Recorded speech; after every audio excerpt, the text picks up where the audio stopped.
All right, here we go, and we are being told that we are live. So, welcome to Money Matters. My name is Nevko Guiljevic. It is Saturday, beautiful morning, and I am beyond excited to go over market overview of what's been happening and where we are currently.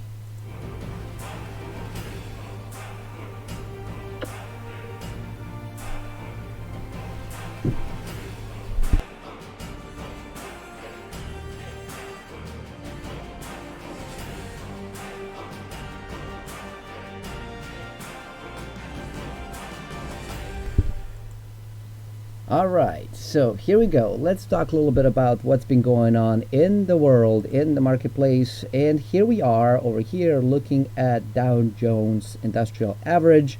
And this is kind of what the performance have been over the past month. Now let's take a look at it on the weekly basis. And as you will see, it's actually hit the peak at some point over last week. And it's been starting to steadily go down. And if we look at it on an annual basis, you will see that we've kind of have been slowing down, hit the peak over in February, then had this wild ride in the month of March, and since then we have been recovering. However, as you will notice right over here, it is starting to slow down, and there are many analysts that are anticipating the slowdown. So let's take a look at a different index, and NASDAQ. Here we go again for the month. You will see the week pretty much was behaving in the same way, and you will also notice that over the course of a year we're experiencing more or less the same thing, where it's kind of started to go up, and we're not seeing as big of a slowdown right now in NASDAQ that we've been seeing in Dow, but there's some beliefs that that is potentially happening. And if we look at S&P 500, you will notice a very similar situation happening. So here we go, over the course of a week it started to turn, and if we look at it on an annual basis, again we had this peak in February, we had a wild ride down in March, and we've been going up, but again there is some potential for the slowdown when it comes to the paper assets. There are actually conversations that are happening right now that are talking about this potentially going as high as or actually going down as low as 50% from the high. So if that is the case, S&P 500 could be looking at about 1800 level. And there are also some analysts that say if we go that low, we'll actually go even lower. So hold on to your seat as we go through it. Now, I want to go and talk a little bit about what's happening in the precious markets or the precious metals. And so here we go. Here is the 60-day silver price. As you will see, we hit like a high right over here at a little bit over $17. We rode that puppy down to just under to $11 something, and we've been kind of going up and sort of slowing down. So we're flirting with the $15 range. When we look at gold, you will see something very interesting right here. Here's the gold chart, and this is sort of showing where we've been since February. So you will see we kind of gone up, we hit the low just like everything else, and then it's been going up. And I actually want to zoom in a little bit. No. All right, I'm trying to zoom in over here, and I am being super unsuccessful right now. Oh, all I gotta hit is right here. So here's a 1 month chart. You will see we were going kind of not much happening, and then we've been doing a little bit more trading. So we've kind of hit this little bit of a peak. There's this little bit of going down, but we're starting to go up nonetheless. And gold right now, it looks like it's right around 1700 still. So there we go. That's kind of what's going on. Now I want to hit over to Bitcoin because we are talking about money and overview. And so here we go. This is the Bitcoin where we are right now. As you will see, let me see if I can show you a little bit of a longer chart.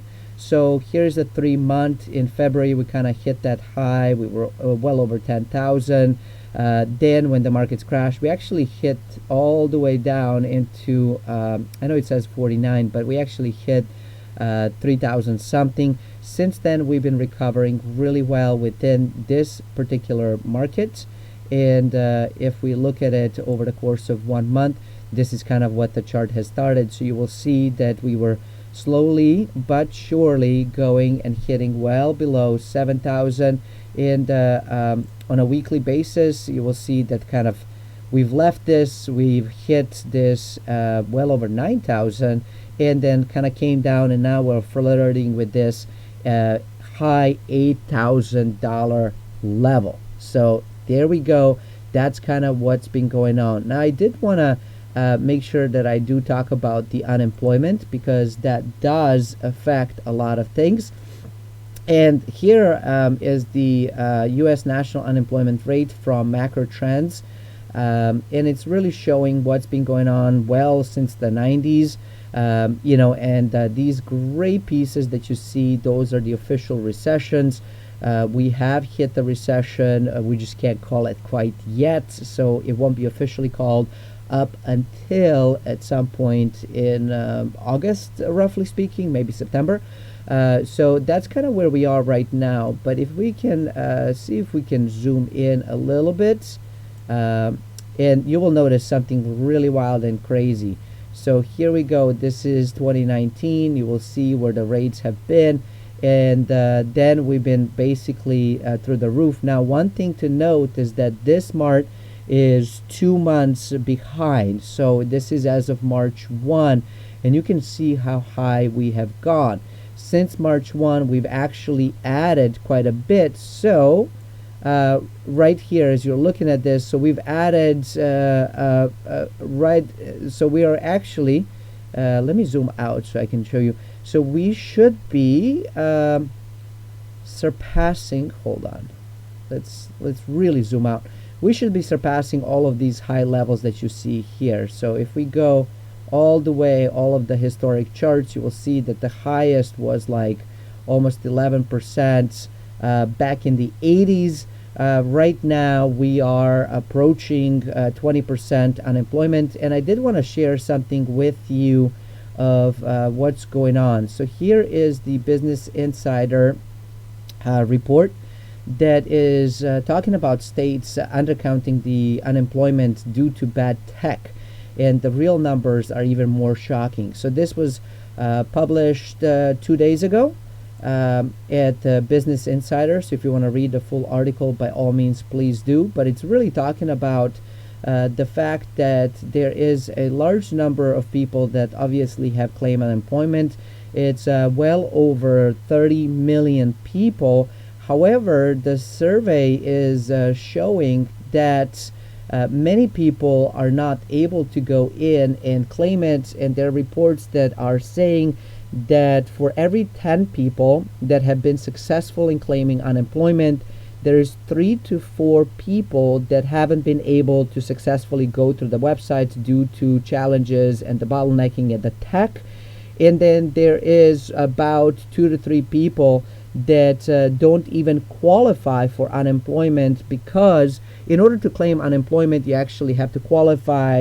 You have to prove that obviously you had a job. Now you don't have a job. So it gets a bit more complex, and there are some individuals that because they were self-employed, they did not qualify for unemployment piece.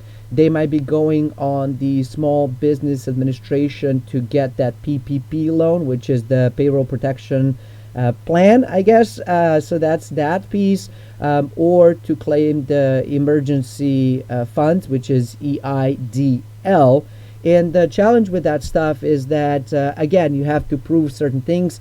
For the PPP, many people, again, don't qualify for that. So there are many people that have been self-employed that can't qualify for PPP. They can't qualify for unemployment, and so they're really stuck at this moment.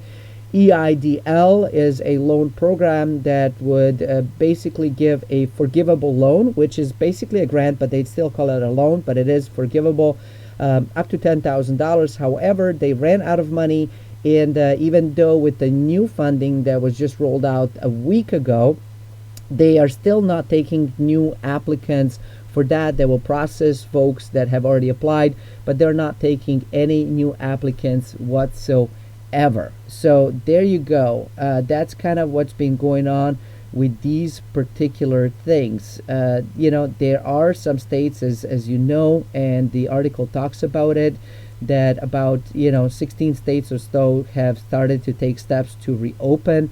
However, it's not as easy, and the part that is really interesting in the article is that they're talking about the food service and tourism industries were hit especially hard. Of course, we already know that. And authorities have confined nearly 85% of Americans to their homes over the past month or so to slow the spread. So that's kind of what's been really interesting and what's been going on. And one of the things that I did want to share with you is that one of the numbers that I'm going to be doing a video, I actually done a video and I thought I was live streaming, but I wasn't live streaming, of what's going on when it comes to corporate bankruptcies. There are reports out there that are starting to show that the corporate bankruptcies we can expect for them to go through the roof. JCPenney, there is a report that they may be claiming going for bankruptcy, actually probably as we speak, so this weekend. Hertz is in the same boat. Let's see, Neiman Marcus, True Religion. So a lot of the retail shops, well-known retail shops, not so well-known retail shops, they're all going through unemployment, and they're all struggling. And so what happens in a business cycle is that you try to cut some of the expenses first. One of those is going to be maybe reducing some of the utilities, trying to restructure your debts. Then you start laying off the workforce and borrowing money, running on credit lines in the hopes that you can actually keep the business running up. When that doesn't happen, then you actually have to go through either full-blown closing the business down, right, liquidating everything, which is Chapter 7, or restructuring of the debts and trying to keep the business alive with paying off that at some later point, which is Chapter 11. So we don't have necessarily reports of who's going to be claiming what. However, what we do know is that they will be claiming something. So that's one of those things that you can definitely expect. And the challenge with that is that when you have a high unemployment and businesses start going out of business, unemployment can't go down because businesses haven't been created. So this is the part where I'm talking about where we're entering phase 2 of the entire crash. Phase 1 was this whole lockdown panic. We don't know what's going on. There was a little bit of hope because they're going to open it up. But I think once people realize that, wait a minute, even with opening up, a lot of businesses are suffering. A lot of people are still not wanting to go out and socialize and do things. Restaurants have to reduce the number of people they can actually have within their restaurants. Some as much as 60-65% of what's normal. And they simply can't afford to pay rent, to pay mortgage. So we're going to see a large unwinding on all of that stuff. And in the upcoming videos, I'm going to talk a little bit more about what's going on with the mortgage, what's going on with the real estate, what's going on with the debt, and all of that stuff. But what I do expect to be happening is that we're going to see a second, even bigger round of money being basically sent out to individuals and businesses in a hopes to prevent basically a revolution, because when people go hungry, they get very, very angry. And so at first it starts with the fear. That's what we already experienced. And now you can already start seeing that their fear is turning into anger. People are starting to boycott. People are starting to protest. People are, and this is happening not just in the United States. It's actually happening all around the world. I want to say it was Lebanon. The banks have actually closed down. People have been burning the banks, fighting for that. All over Europe, people are starting to basically hit in their pots and pans, trying to fight against what's going on, because people are hungry. They don't have funds. And so governments are going to have to do a whole lot more of printing than we've ever seen before. And what we've been seeing so far is nowhere near of what I expect to be happening over the upcoming weeks, definitely months, and potentially years. And based off of the charts, and I'll be sharing some of those with you as well, or you can actually just simply scroll through the channel and see some of the stuff. I do expect that there's going to be, again, a lot of printing, a lot of turmoil, and I do expect the stock markets and markets in general for most things to continue to go down, actually. So there you go. That's the market update. Thank you for watching. We're going to keep on trying to do some of these things. Hopefully I have figured out how to do this live stuff, so we're going to do a whole lot more of these. And there we go. That's sort of the plan. Thanks for watching. Until next time, stay forever money blessed, and do remember, you are only one deal away. Bye for now.